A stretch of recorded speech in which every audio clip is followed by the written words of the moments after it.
বর্নিওর এই গহীন অরণ্যে মৃত্যু কোনো শব্দ করে আসে না। মৃত্যু এখানে লুকিয়ে থাকে এক ফোঁটা রসে, ইপহ গাছ। এর বিষাক্ত রস যদি একবার রক্তে মিশে তবে পালানোর কোনো পথ নেই। এই শিকারের কাছে কোনো আধুনিক রাইফেল নেই, নেই কোনো শব্দ সৃষ্টিকারী অস্ত্র। তার সম্বল শুধু একটি কাঠের ফুঁকনি,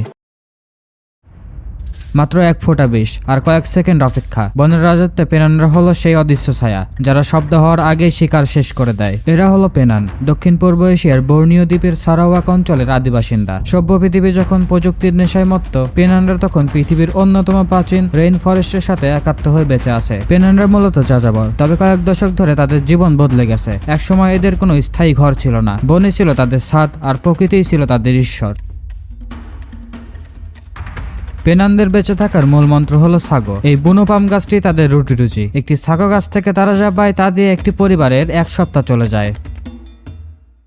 একটি ব্লব হাইপ তৈরি করতে কয়েক মাস সময় লেগে যায়। এটি কেবল একটি অস্ত্র নয়, এটি তাদের অস্তিত্বের প্রতীক। কিন্তু এই অস্তিত্ব আজ হুমকির মুখে। 80-এর দশক থেকে পেনানদের জীবনে অন্ধকার নেমে আসে। ব্লগিং কোম্পানিগুলো তাদের পবিত্র বনে প্রবেশ করে। হাজার বছরের পুরনো গাছগুলো যখন মাটিতে লুটিয়ে পড়ে, তখন পেনানরা শুধু তাদের ঘর হারায় না, তারা হারায় তাদের ইতিহাস। তারা শান্তিকামী, তাদের ভাষায় যুদ্ধ বা মারামারির মতো শব্দ নেই বললেই চলে। অথচ এই নিরীহ মানুষগুলোকেই লড়তে হচ্ছে বিশাল বড় মাল্টিন্যাশনাল কোম্পানির বিরুদ্ধে। তারা রাস্তা অবরোধ করেছে এবং জেলে গেছে, কিন্তু বন ছাড়েনি।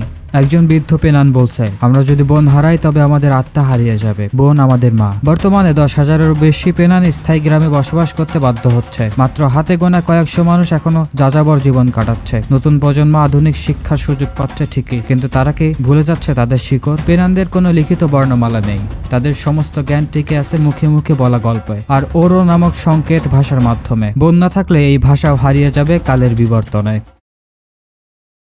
পেনানদের জীবন এক সুতোয় বাঁধা, আর সেই সুতোর নামই ইপো। এই গাছটি দেখতে যতটা শান্ত, এর ভিতরে লুকিয়ে থাকা রস ততটাই ভয়ঙ্কর। শিকারী যখন তার পারং দা দিয়ে গাছের গায়ে সূক্ষ্ম আঁচড় কাটেন, তখন সেখান থেকে চুইয়ে পড়ে দুধের মতো সাদা কষ। এটি হলো সেই প্রাণঘাতী বিষ। এই বিষ প্রস্তুত করে একটি শিল্প। একে খুব বেশি জাল দিলে এর কার্যকারিতা নষ্ট হয়ে যায়, আবার কম হলে তা শিকারকে মারতে পারে না। পেনানরা বংশ পরম্পরায় এই রাসায়নিকটি শিখেছে। যখন বৃষ্টি আলকাতরার মতো ঘন হয়ে আসে, তখন তারা তাদের বাঁশের তৈরি ফুকনি এর ডগায় এটি মাখিয়ে দেয়।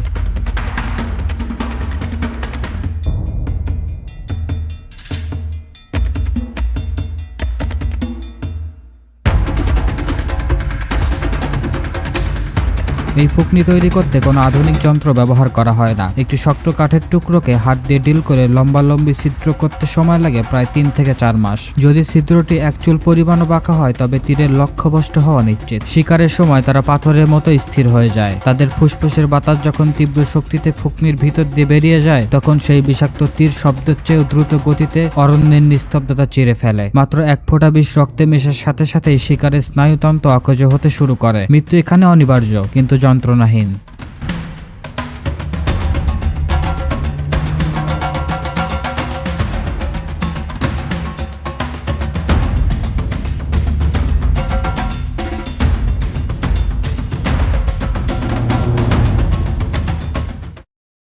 আধুনিক বিশ্বে আমরা যখন ভবিষ্যতের জন্য ব্যাংকে টাকা জমাই, পেনানরা তখন ভবিষ্যতের জন্য বনকে রক্ষা করে। তাদের সমাজে ব্যক্তিগত মালিকানা বলে কিছুই নেই। আপনি যদি কোনোদিন পেনান গ্রামে যান, তবে দেখবেন সেখানে কেউ একা খায় না।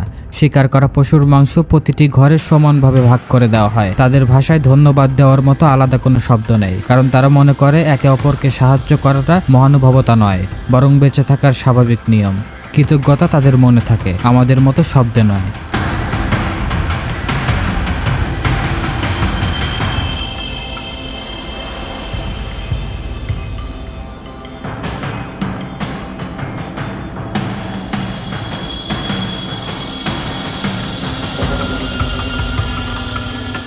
কিন্তু এই স্বর্গীয় শান্তিতে ফাটল ধরে 80-র দশকে, যখন মালয়েশিয়ার সরকার এই গহীন অরণ্যে লগিং কোম্পানিগুলোকে গাছ কাটার অনুমতি দেয়। 100 বছরের পুরনো গাছগুলো যখন ট্রাকের উপর করে নিয়ে যাওয়া হচ্ছিল, তখন পেনানরা কেবল কাঠ হারায়নি, তারা হারিয়েছিল তাদের মানচিত্র। যখন বুলডোজারগুলো বনের বুক চিরে রাস্তা বানালো, তখন পেনানদের ওরো বা সংকেত ভাষা অর্থহীন হয়ে পড়ল। তারা নিজেদের পবিত্র সমাধিস্থলগুলো খুঁজে পাচ্ছিল না। তাদের নদীগুলো কর্দমাক্ত হয়ে গেল, মাছ মরে ভেসে উঠল। এই নিরীহ মানুষগুলো তখন প্রথমবারের মতো আধুনিক সভ্যতা সভ্যতার মুখোমুখি হলো, একটি সভ্যতা যা কেবল নিতে জানে, দিতে জানে না। তারা প্রতিবাদ করেছিল, তাদের একমাত্র অস্ত্র তাদের শরীর। তারা ট্রাকের সামনে শুয়ে পড়েছিল মাসের পর মাস। বিশ্ববিখ্যাত পরিবেশবাদী ব্রুনো মানসার তাদের সাথে যোগ দিয়েছিলেন, কিন্তু লোভের কাছে পেনানদের সেই শান্তিপূর্ণ আন্দোলন বারবার বাধাগ্রস্ত হয়েছে। আজ বনের বিশাল অংশ মরুভূমির মতো ন্যাড়া হয়ে গেছে।